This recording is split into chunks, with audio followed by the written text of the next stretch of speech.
لیکن خاص مواقع میں وہ اپنے آپ کو چونکہ رب بولیں گا، بڑا بھی کر لیں گا، جیسے کہ رات میں وہ بڑا بھی ہے، تو اللہ عالم. تو بہرحال اس کے بیچ میں کچھ ہوگا. بس ہم کو یہ کرنا ہے کہ ہم کو ایمان لانا ہے.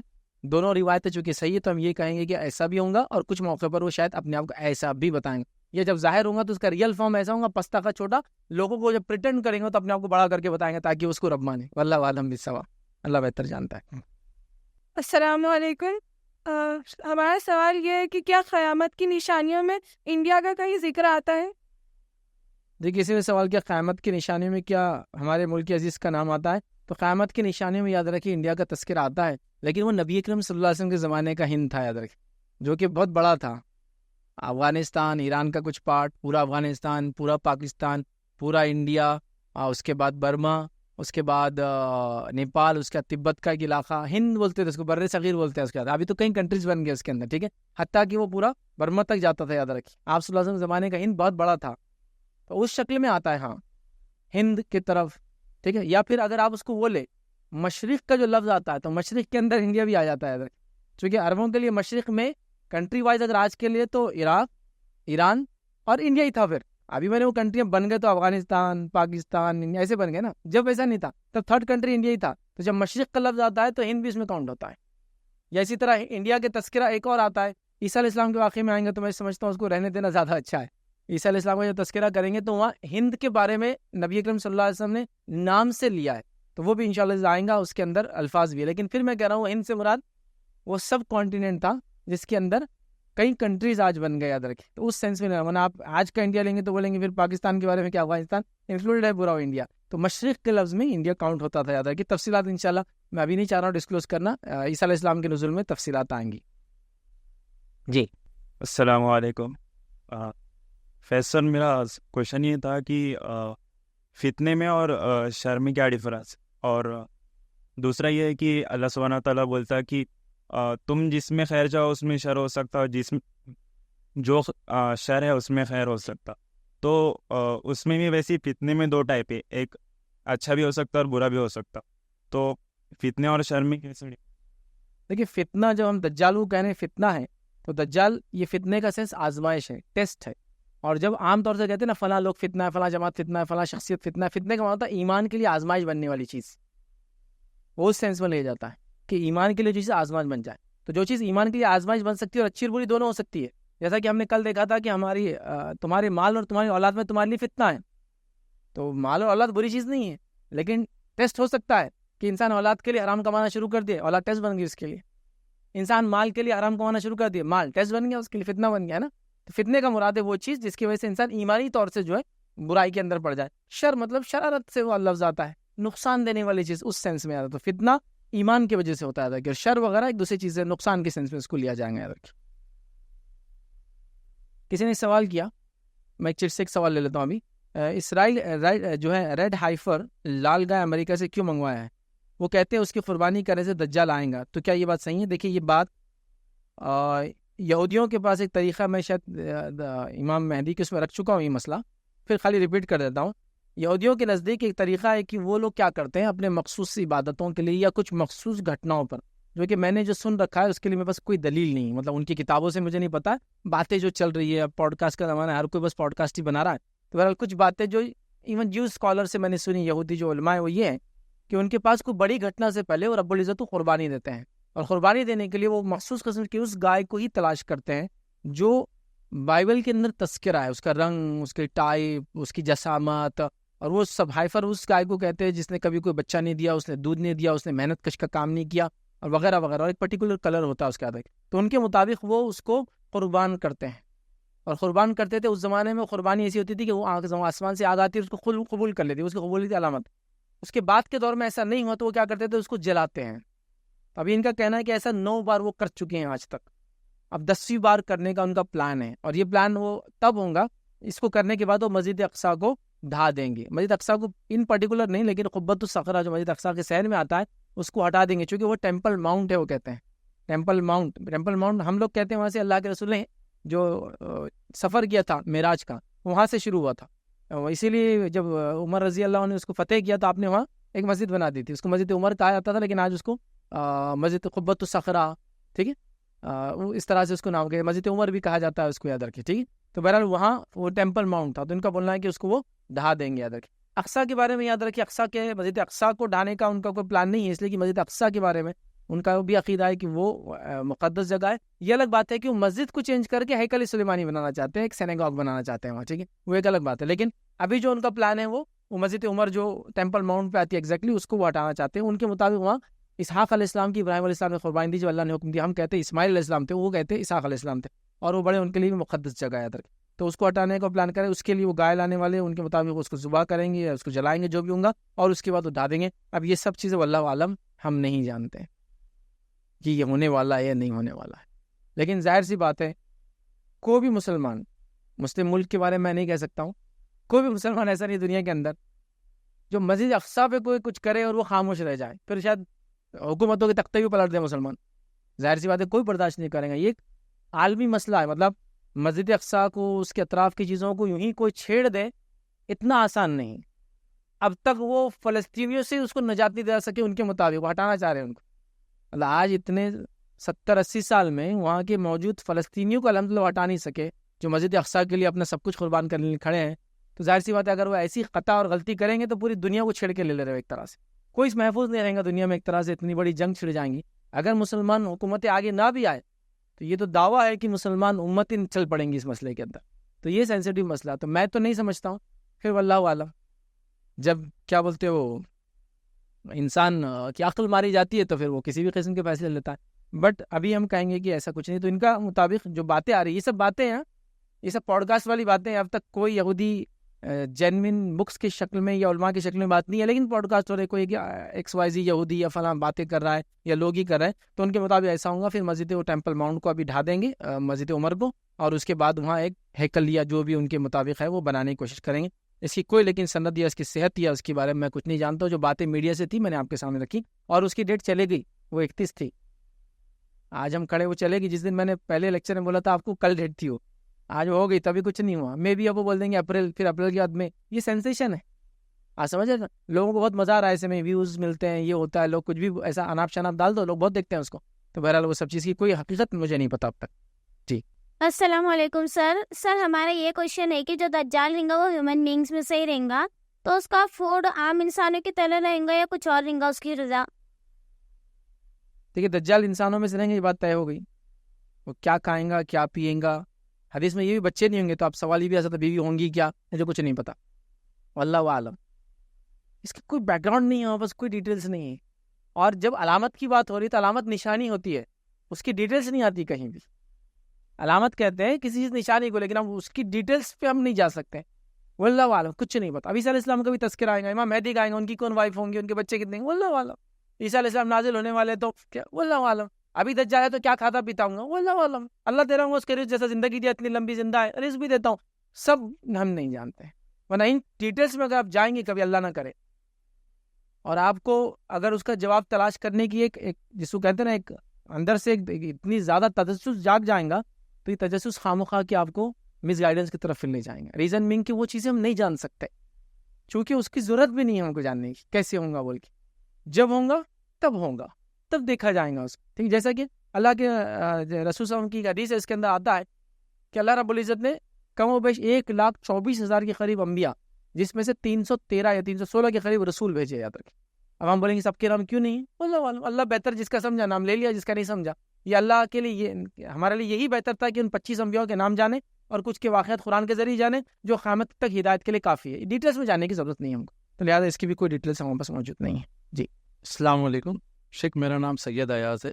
شیخ سوال یہ ہے کہ آدم علیہ الصلوۃ والسلام سے لے کر اللہ کے رسول صلی اللہ علیہ وسلم تک تمام انبیاء نے دجال کے فتنے سے پناہ مانگی اور اپنی امت کو ڈرایا ہے. ٹھیک ہے، اور آدم علیہ الصلوۃ والسلام سے لے کر قیامت تک کے تمام فتنوں سے بڑا یہ فتنہ ہے دجال کا.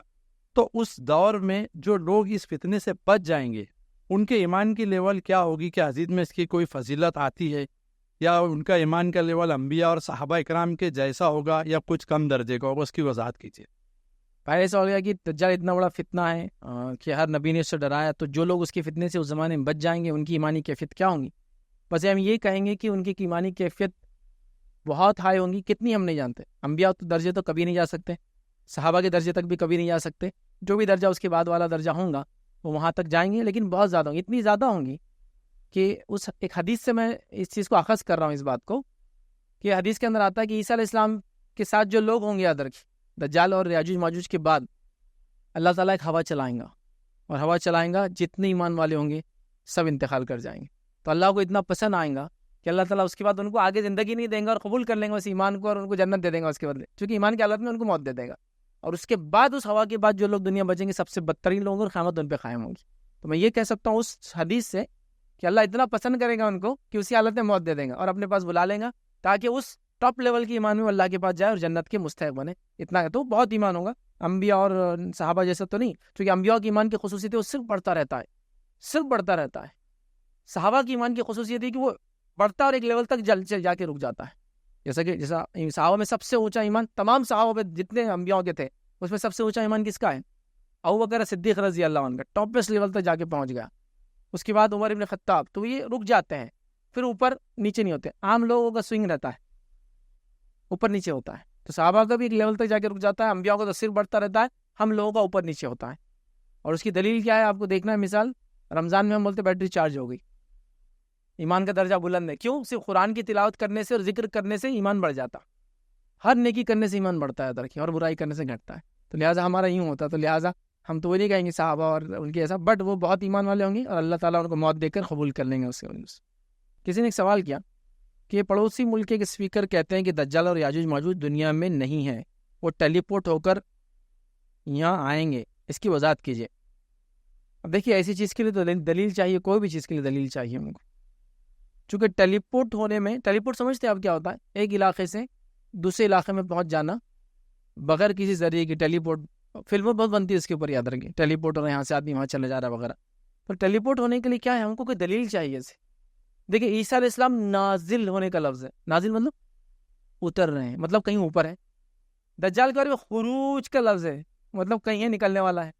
یاجوج ماجوج کا لفظ ہے خروج، مطلب کہیں ہے نکلنے والے.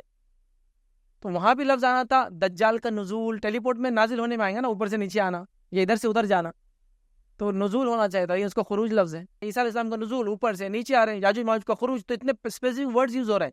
تو یہاں بھی یوز ہونا چاہیے تھا ٹیلی پورٹ کے ورڈ، کچھ نہ کچھ عربی میں جو بھی اویلیبل تھے، نہیں ہوئے. میں کہوں گا خیاس آرائیاں کرنے سے اچھا ہے. چونکہ میں جواب نہیں دے پا رہا ہوں دوسروں کو کہ ابھی کہاں ہیں، تو میں یہ کہہ رہا ہوں کہ ابھی یہاں نہیں، مطلب کہیں اور سے آئیں گے. تو اس کی ضرورت ہی نہیں نا، میرا ایمان ہے. جیسے ہمارے ساتھ کتنے دیگر مخلوقات اور بھی موجود ہے جو اس ہال میں اور ہمارے اطراف میں، جس کو ہم دیکھ نہیں سکتے. ابھی کئی چیزیں ایسی جو فزیکل فارم ہے لیکن آپ کے چیئرس کے اندر ہوں گی، چھوٹے چھوٹے کیڑے ہوا کے اندر ہوں گے، سانس کے اندر جا رہے ہوں گے. فرشتے، جنات جو موجود ہے دکھ رہے ہیں آپ کو، کوئی سب ہے نا، لیکن مخلوق. حدیث کے اندر ہے کہ جنات ہوتے ہیں، فرشتے ہوتے ہیں، انسان کے اعمال لکھتے ہیں، تو ہے نا موجود. جن مجلسوں میں اللہ کا ذکر ہوتا ہے، فرشتے اس کو مجلس کے اوپر سے پروں سے گھیرتے، تو آسمان تک گھیرتے، تو ہے نا فرشتے. ابھی بھی کہاں دیکھ سکتے ہو، کتنی تعداد میں ہی مجلس سے لے کر آسمانوں تک ہے وہ، دکھتے ہیں کہ نہیں نا.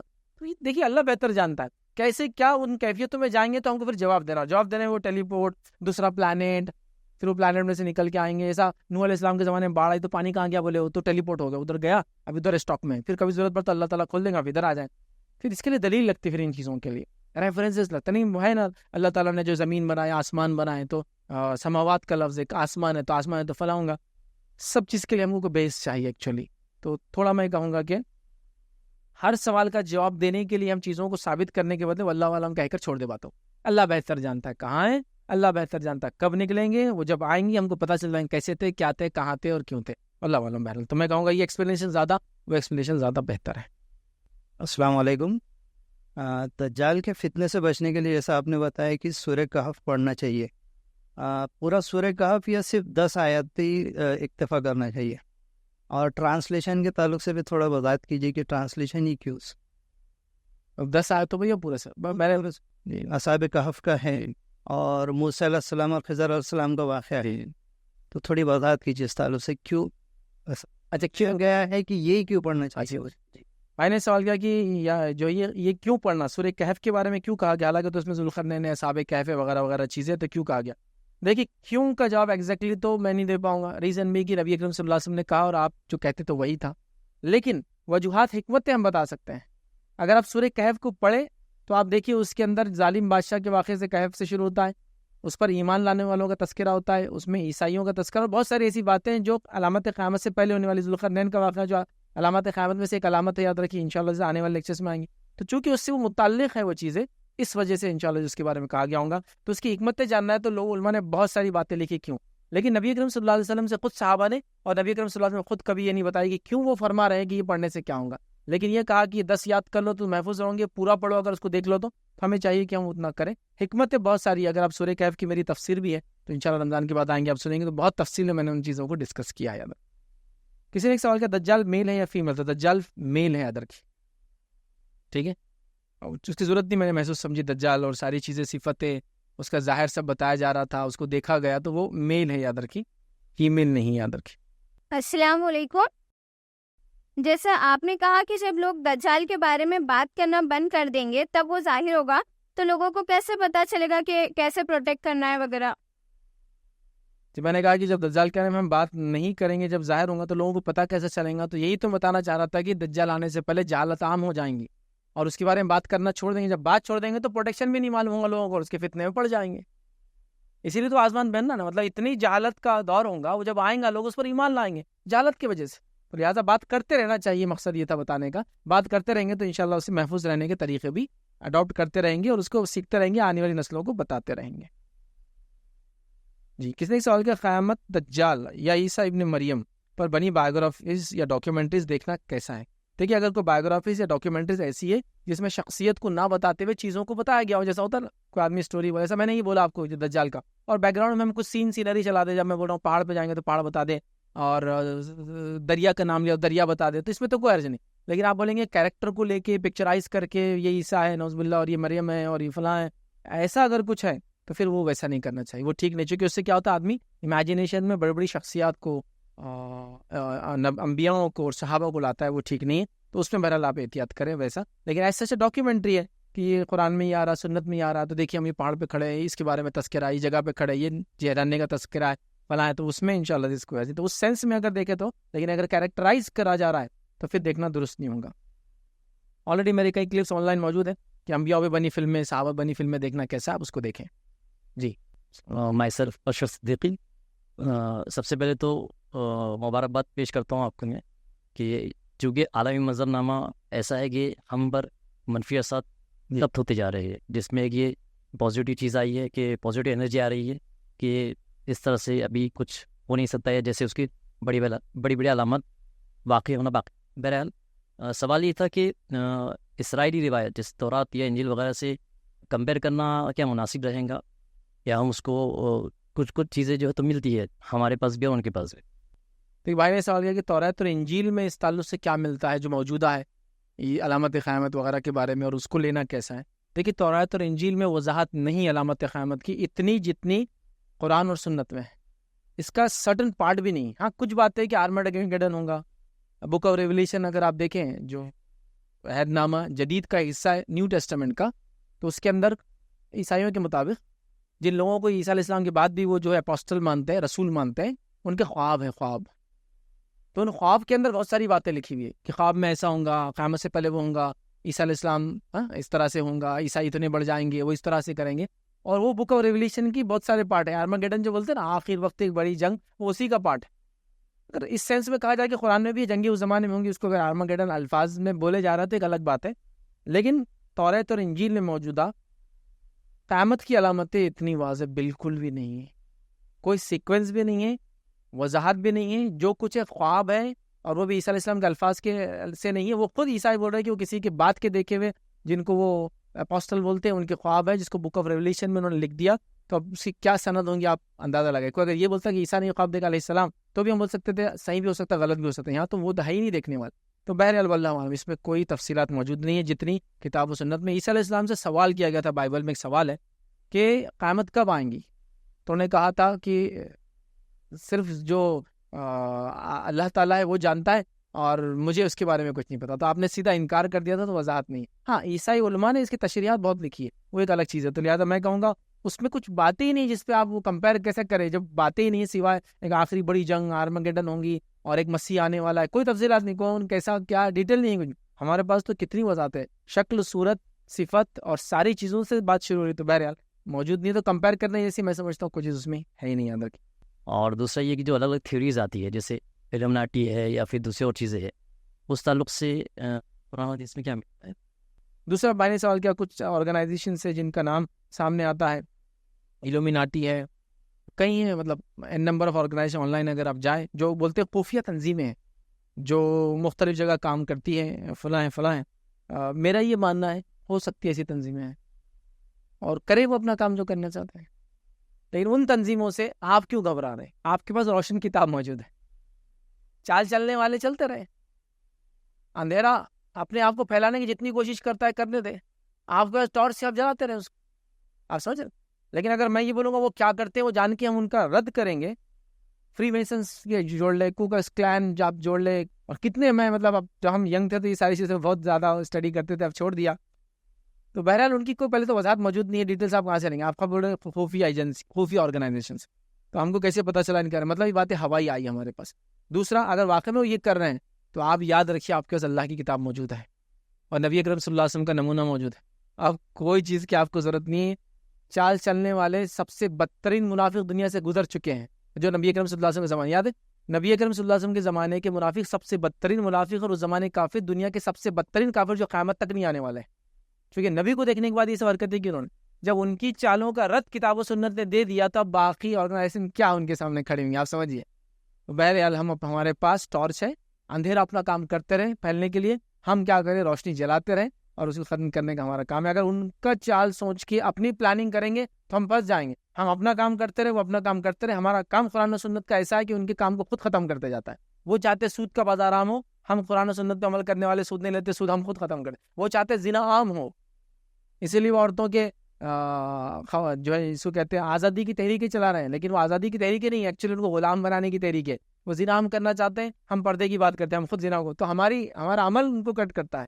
اسی لیے کہ کہنے والوں نے بہت اچھی بات کی، میں نے کچھ لیکچرز دیکھے لوگوں کے جو دانشور ہوتے ہیں، انہوں نے کہا کہ سب سے بڑا تھریٹ، نان مسلم بول رہا ہوں میں، یہ سب سے بڑا تھریٹ دنیا کو آج اسلام سے، وہ اس لیے نہیں کہ مسلمان خوخار قوم ہے، وہ اس لیے تھریٹ ہے اور وہ ان کو خلاف بدنام کرتے ہیں اس لیے کہ ان کا مذہب دنیا کی سب سے بڑی، سب سے ٹاپ موسٹ لیول کی ڈالر بلین انڈسٹریز کے خلاف بات کرتا ہے. جوا سب سے بڑی انڈسٹری ہم بولے جوا حرام ہے، شراب سب سے بڑی انڈسٹری ہم بولے شراب حرام ہے، آپ سمجھ رہے نا. تو ہم ان کو چیلنج کر رہے ہیں، دھوکہ سب سے بڑی انڈسٹری ہم بولے دھوکہ حرام ہے. تو ہم کیا کریں؟ ایکچولی اسلام کو پریکٹس کر کے چیلنج بن جا رہے ہیں ان کی انڈسٹریز کے لیے. تو لہٰذا وہ کہہ رہے ہیں کہ مسلمان اور اسلام اس لیے چیلنج ہے کہ ان کا دین کیا کرتا ہے، ہمارے خلاف بات کرتا ہے. تو ہم عمل کرتے رہے، ہمارے پاس ٹارچ ہے، روشنی جلاتے رہے، اندھیرے کا کام میں اندھیرا اپنا کرتا رہے.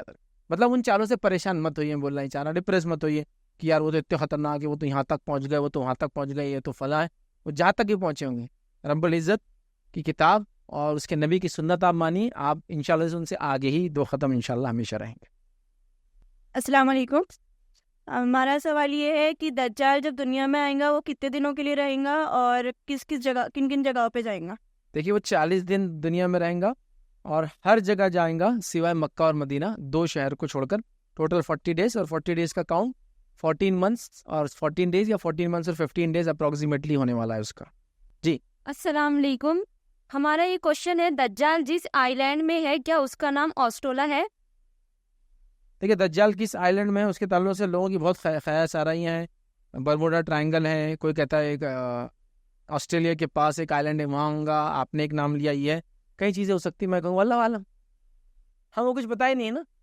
اگر کوئی پتا ہے تو جا کے وہاں دیکھ سکتا ہے، دیکھ سکتا ہے مطلب وہاں نہیں ہوں. ریزن مین کہ وہ ہمارے سامنے نہیں آئیں گے تو قیامت سے پہلے ظاہر ہوں گا. کوئی جا کے تھوڑی اس کو انویٹیشن دینے والا نکلنے کے لیے، وہ آ جائیں گے جب اس کا وقت ہوگا، ہم نہیں جانتے واللہ عالم. تو لہٰذا ہم کسی بھی چیز کو یہ نہیں کہیں گے کہ یہاں ہے، جب وہ آنا ہوگا تب وہ انشاءاللہ سے آ جائیں گا. جی کیا دجال کو بھی دوزک ملیں گی، اس کا حساب کتاب ہوگا؟ اچھا سوال آ گیا، دجال کا حساب کتاب ہوگا، کیا اس کو جہنم ملیں گی چونکہ وہ اتنا بڑا فتنہ، اتنی بڑی آزمائش ہے؟ تو دیکھیے دجال کے بارے میں ہم نہیں جانتے کہ اس کا اینڈ رزلٹ کیا ہوگا. علماء نے بہت ساری حکمتیں، بہت ساری باتیں کہی ہیں، وقت نہیں تھا اس لیے میں نے اس کو ڈیٹیل ڈسکس نہیں کیا، لیکن ہم نہیں جانتے. ہم یہ کہیں گے واللہ عالم، اللہ ہی بہتر جانتا ہے کیا ہوگا، چونکہ اس میں کئی آرا ہے، کئی رائے ہے. جیسا کہ ایک یہ کہ اللہ نے اگر اس کو آزمائش بنایا ہے تو اللہ کی طرف سے بھیجا ہوا ایک ٹیسٹ ہے، تو اس کو اس کی سزا نہیں ملنا چاہیے. دوسری آ رہا ہے نہیں، اس کے اندر وہ فتنہ ہوگا، اس لیے اللہ تعالیٰ اس کو آزمائش بنا کے دوسروں کا ٹیسٹ لیں گے. ایسا ایک آدمی فتنہ ہی ہے کسی کے لیے، اس سے اللہ دوسرے کو ٹیسٹ لے رہا ہے, دوسرے کو اجر مل جا رہا ہے, اس کو گناہ بڑھ کے وہ جہنم میں رسید ہو رہا ہے نا. تو دونوں چیزیں ہو سکتی. تو اللہ عالم یہ کہیں گے کہ اس کے ساتھ آخرت میں کیا ہوگا ہم نہیں جانتے. اسی پہ انشاءاللہ اپنی بات کو ختم کریں گے. وآخر دعوانا الحمدللہ رب العالمین. سبحان ربک رب العزت عما یصفون وسلام علی المرسلین والحمدللہ رب العالمین.